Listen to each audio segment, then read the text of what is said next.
Good day, ma'am. I am Jillian Hart B. Vianson. I will be your student nurse for today.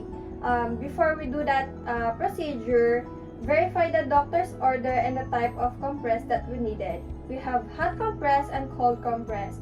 After that, close the window or the curtains near the door for the patient's privacy. After the patient's privacy, check the patient's identity. Ask her or him his name. Ma'am, may I know your name? Princess Julia B. Vianson. Okay, thank you. How about your birthday, ma'am? May 2001. Okay, thank you, ma'am. After that, the third thing to do is explain the procedure. Ma'am, good day. I am going to apply a cold or hot compress to help reduce pain, swelling, stiffness. Will only take a few minutes and I will monitor your comfort throughout. Is that okay, ma'am? Okay, ma'am. Thank you.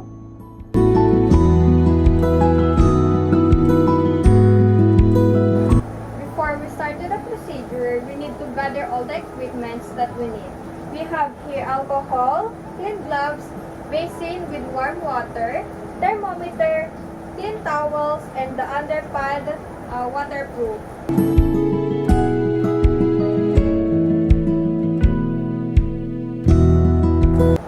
So now I'm going to start the procedure with hand washing or hand sanitizing.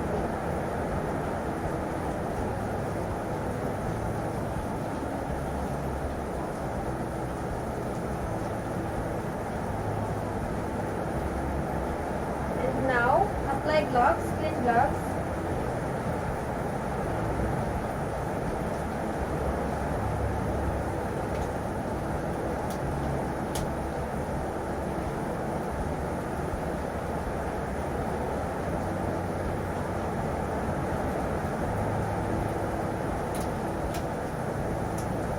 After applying the clean gloves, we're gonna check the water's temperature.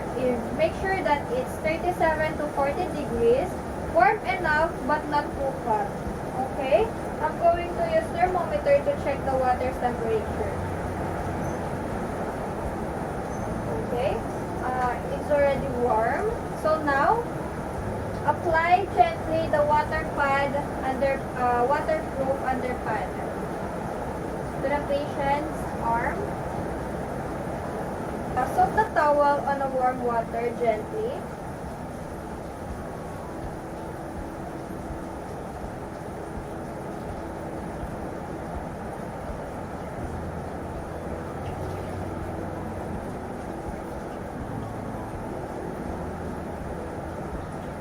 Fold it properly.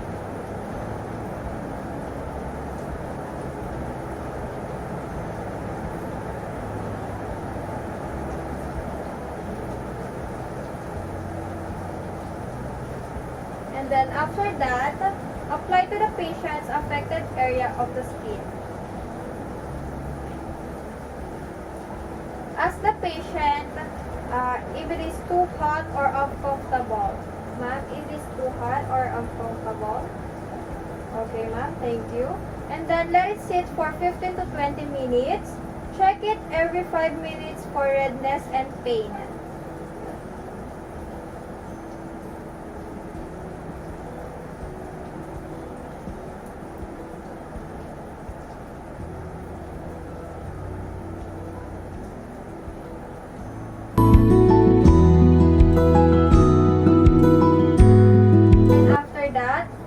Remove the compress, pat the skin with a dry cotton or with a dry towel.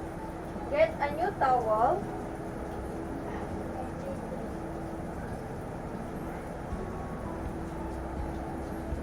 Assess the redness, pain, and changes of the skin.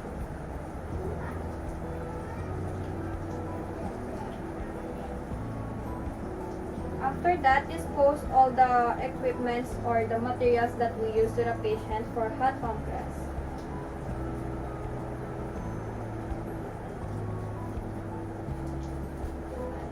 And then reposition the patient.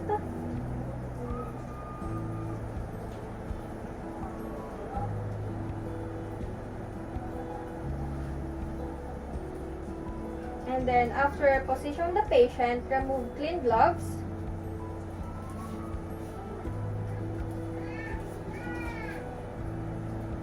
Do the hand hygiene or hand washing.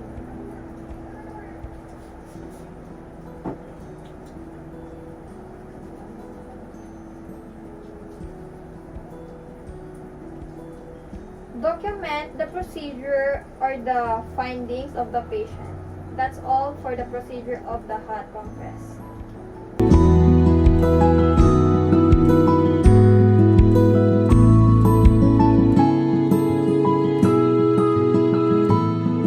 And then now I am going to proceed the procedure to the cold compress, which is before we start the procedure, I'm going to explain again to the patient the procedure. Ma'am, I'm going to do the cold compress, which is gagamit po ako ng ice cube in a towel. Is that okay with you, ma'am? Okay, thank you.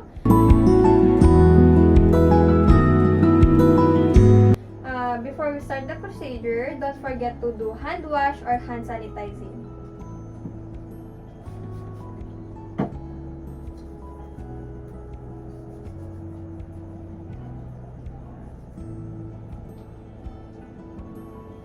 Now, put clean gloves.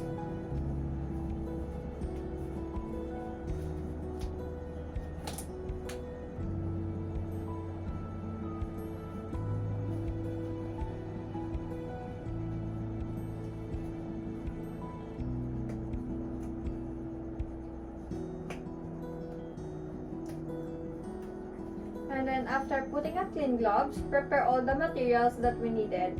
We have thin towel, ice cubes, and other pad water. Also a clean towel.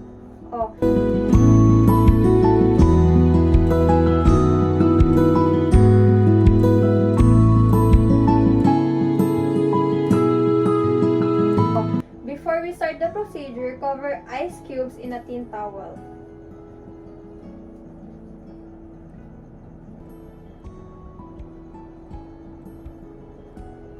After that, apply to the affected area of the patient. Before we apply the thin towel with an ice cube, apply the underpad waterproof to the patient's under one. And then after that, apply the thin towel with the ice cube in an affected area of the patient.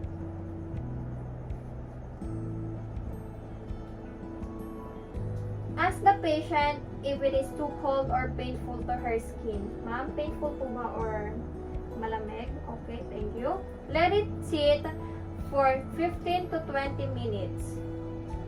And then check it every 5 minutes for redness or pain.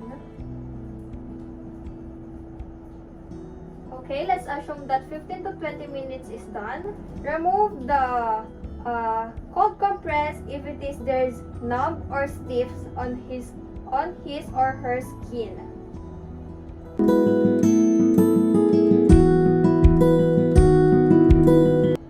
And then after that, remove the compress or the underpad waterproof, and then pat the patient's skin to dry with a clean towel.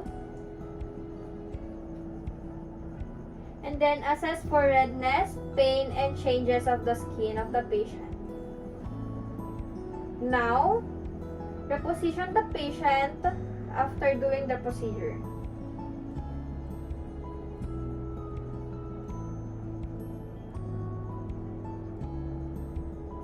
And then after that, remove gloves, dispose all the materials that we used. Remove the gloves. And then hand hygiene or hand washing.